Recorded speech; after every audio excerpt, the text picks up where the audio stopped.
Друзья, всем привет! Новый Hyundai Palisade. Это достаточно знаковый автомобиль для Hyundai. Он очень хорошо продается в США. И теперь мы имеем уже второе поколение Hyundai Palisade. И забегая вперед, хочу сказать, он просто великолепен. Если вы хейтер этого автомобиля, пожалуйста, досмотрите это видео до конца. Возможно, вы просто не совсем понимаете концепцию и целевую аудиторию этой машины, поэтому вам хочется какой-то сумасшедшей динамики, гениальных инженерных решений и так далее. Но этот автомобиль не про это. Он про то, чтобы получить больше за меньшие деньги. И вот сейчас я еду за рулем, и я точно ощущаю себя в автомобиле дороже, чем за 58 тысяч долларов.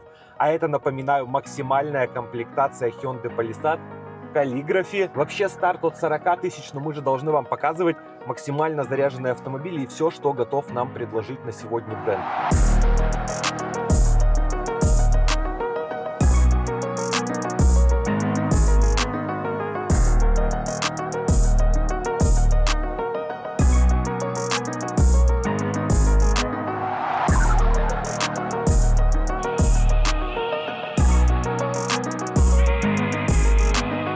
Возьмем тех же китайцев. У них всегда очень много опций. Они отлично выглядят и отлично ощущаются, пока они стоят.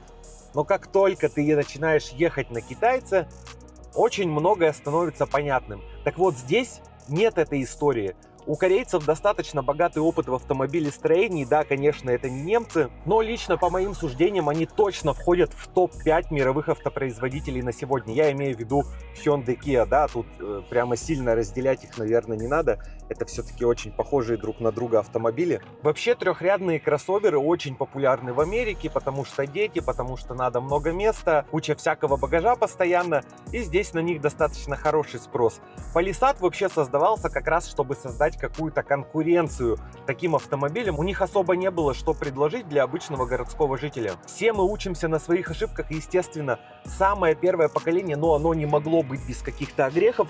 Им нужно было сделать какие-то выводы, хотя, еще раз повторюсь, оно отлично продавалось. Они такой себе большой кусок пирога забрали от рынка, я сейчас про американский рынок говорю. И мы с вами часто, как зрители, можем не совсем корректно рассуждать, мы лишь можем сказать о том, что мы хотим получить автомобиля. Но производство автомобиля — это такой очень технически сложный процесс, в котором участвует огромное количество людей, и на выходе некоторые решения могут нам казаться каким-то идиотизмом.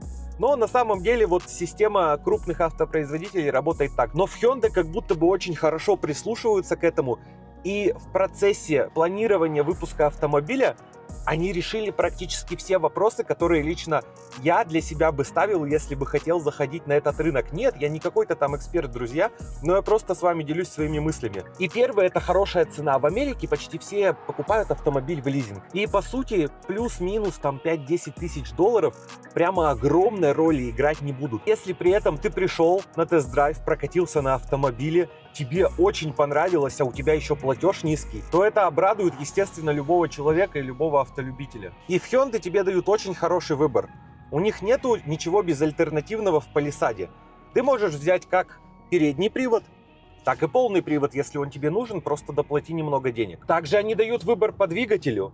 Это либо гибрид, многие вот за эту экологию, они не готовы переходить на электрички, но им приятно ездить на автомобиле, в котором меньше выбросов, плюс это элементарная экономия по топливу, никуда от этого не деться, все умеют считать деньги. Ну а если тебе охота мужицкий V6 на 3,5 литра, пожалуйста, бери его, и все это в кузове Hyundai Palisade. V6 у нас идет на 3,5 литра, 287 лошадиных сил и 352 момента. Компонуется все это 8-ступенчатым автоматом, и расход по паспорту где-то 12 литров. Гибрид же идет на 2,5 литра с двумя электромоторами, 329 лошадиных сил и 459 момента. Но компонуется он уже 6-ступенчатым автоматом. Ну и расход порядка 8 литров на 100 километров. Если кто-то сомневается в технической части, то сами Hyundai в ней не сомневаются. 100 тысяч миль или 10 лет гарантии. Какие-то просто для меня сумасшедшие цифры. Это точно не для первого владельца, это уже второй, третий там слетит с гарантии. Сейчас я буду дальше все показывать, и вы еще не раз приятно удивитесь, но пока я хочу сосредоточиться на своих ощущениях от езды. И они очень приятные. Я тестирую огромное множество автомобилей, и Palisade точно едет дороже, чем на свои деньги. Просто примите это как факт. Это приятный, комфортный автомобиль. Ни в коем случае никаких гонок супер дико острого руля у вас не будет. Это такой бизнес-класс в мире семейных личных автобусов. Приятно, плавно, подвеска мягкая, но она отлично настроена. Это не неуправляемая корова. Это комфортный, стабильный в движении и удобный автомобиль. Если вы решите сыграть с Палисадом в игру и захотите его протестировать, вы придете на тест-драйв, и по вождению он точно даст вам положительные эмоции, и у вас будет положительный отзыв об этом. Мое сиденье сейчас опущено максимально низко. Я ростом 183 сантиметра. И линия торпеды, она достаточно низкая. То есть отличная обзорность. Узенькие стойки. Ты видишь все вокруг себя. Единственное, где может быть небольшая проблема, это зеркало заднего вида. Там обзор так себе. Но вы переключаете его на камеру, и все становится отлично. Кстати, качество камеры просто какое-то безупречное. Посмотрите. При спокойной езде никаких неудобств вы испытывать не будете. Но сразу всю мощность, нажимая на педаль газа, вы, естественно, тоже не получаете здесь. Ему надо чуть-чуть раздуться, разгуляться. И если вам нужно совершать какие-то резкие маневры, да, у него достаточно мощности, но совершать обгоны при минимальном безопасном расстоянии я, конечно, все-таки не советую. Педаль тормоза на обычных скоростях и не во время аварийных ситуаций также ведет себя абсолютно адекватно. Очень скучно даже, нечего сказать интересного про это. Этим охота просто ехать и наслаждаться в спокойном режиме. При желании по посадке вы можете получить практически Range Rover, то есть ваш левый локоть будет ложиться на дверную карту, правый на подлокотник, и немножко можно придерживать руль. Ваш телефон также всегда находится прямо около вашей руки. Вам не надо никуда залазить, брать его где-то, просовывать свои руки. Эргономически все на очень хорошем уровне. Наверное, какую-то мелочь найти можно, но вот в процессе тест-драйва в течение 7 дней, я думаю, это достаточно сложно сделать. Никакой адаптивной подвески у нас, естественно, нет. Все, что меняется, когда мы включаем, допустим, режим спорт, это у нас более быстрый отклик на педаль газа и чуть более тяжелый руль. Нужно время немного ему, чтобы раздуться. Как я и сказал, даже в спорте особо ситуация не меняется. Если из вашей жизни еще не ушли драйв и эмоции, и дети не вытолкнули их на максимум, то никакого удовольствия от факта передвижения на этом автомобиле у вас не будет. Будет комфорт. Средняя скорость, педаль в пол.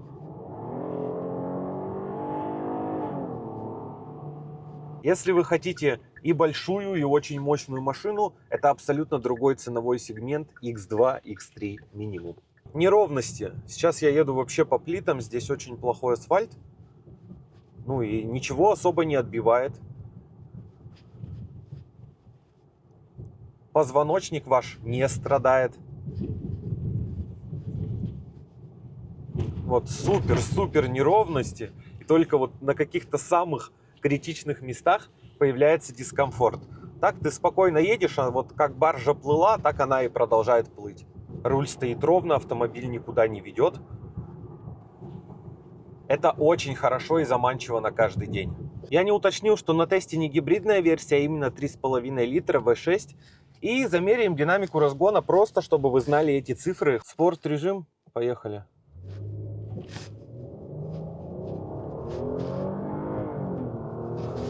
Две 81-30 миль.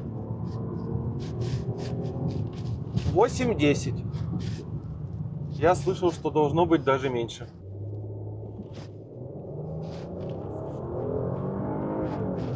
Две 79-30 миль. 7,99.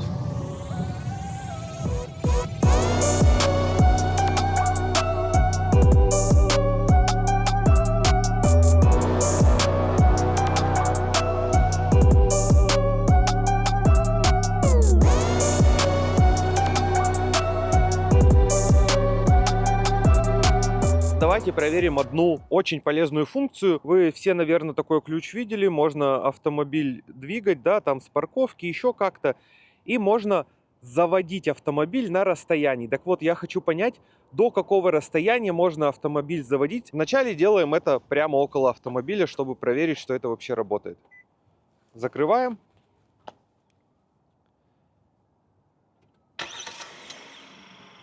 Завелось. Завелась. Отлично, работает. Отлично, завелась.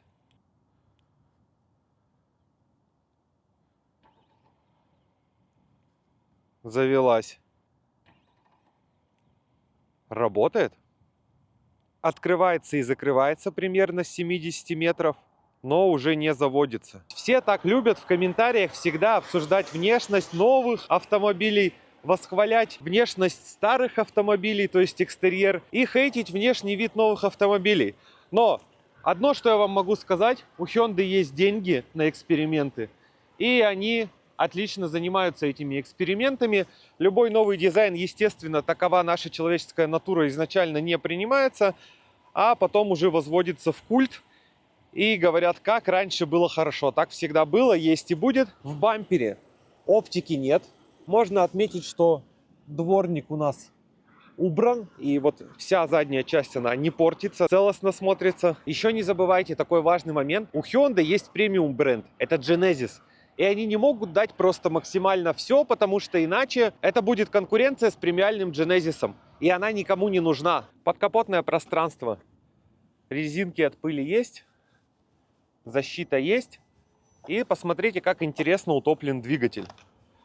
Он достаточно так глубоко находится. Есть потенциал, чтобы поставить сюда какой-нибудь 5.7 V8. То, что я говорил про стойки, посмотрите, они достаточно тонкие. И вот здесь весь обзор у вас просто прекрасный. Если говорить о чем-то, чего здесь нет, то бесключевой доступ у нас только на передние двери. Все сделано очень аккуратно, и как только мы поднимаемся чуть выше, здесь все просто уже великолепно. Единственное, что мне здесь не нравится, это вот ручки открытия от Deo Matiz. Огромное количество регулировок сидений у водителя. Сами сиденья с тиснением каллиграфии. Перфорированная кожа, атаманка достаточно большого размера. Единственное, что руль на механических регулировках, но диапазон регулировок хороший. Поворотный селектор переключения передач. Паркинг сбоку. И здесь же они сделали кнопку старт-стоп. Руль хорошист, есть подрулевые лепестки, не совсем понятно зачем. У него достаточно такая комфортная толщина, он просто удобный. Ручной люк для передних пассажиров и автоматический для задних. Меню работает быстро, без лагов. Android Auto, Apple CarPlay беспроводные. И также здесь есть встроенный навигатор, то есть вот тут у вас не будет кучи проводов, вам не надо ничего покупать. Почти все можно сделать здесь на дисплее, но у нас есть дублирующие кнопки. Мы можем делать многие вещи на кнопках, в том числе регулировать громкость. И отдельное управление блоком климат-контроля, который, кстати, трехзонный. Трехуровневое охлаждение и подогревы сидений. Сбоку еще выведены кнопки для смены режимов. И с правой стороны мы можем включить камеру 360. У Hyundai здесь давно не было никаких проблем. Они всегда делают хорошо. Я сразу настроил второй ряд под себя, чтобы сиденья стояли оптимально, чтобы мы смогли определить, сколько места на третьем ряду. К этому чуть позже вернемся. Шторки. Датчик слепых зон, но только для задних пассажиров. Один раз покажете все это своим детям, и будет отлично. Вы будете за них спокойны, что вам не оторвет дверь. Также электрорегулировки. Полноценная розетка. И еще одна ниша. На прошлом Палисаде климат-контроль был сбоку.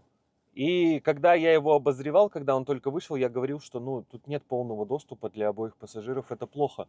Они, конечно же, услышали, и, конечно же, не меня, но сделали его по центру. Тут также трехуровневая вентиляция и трехуровневый подогрев сидений. Полноценный третий ряд мы здесь, конечно, не получим. Но вот посмотрите, сколько места остается, если я отодвинул сиденье второго ряда для взрослого человека. Можно сесть. Это не так мало, но эти сиденья в любом случае нельзя назвать полноценными. Подстаканники для третьего ряда.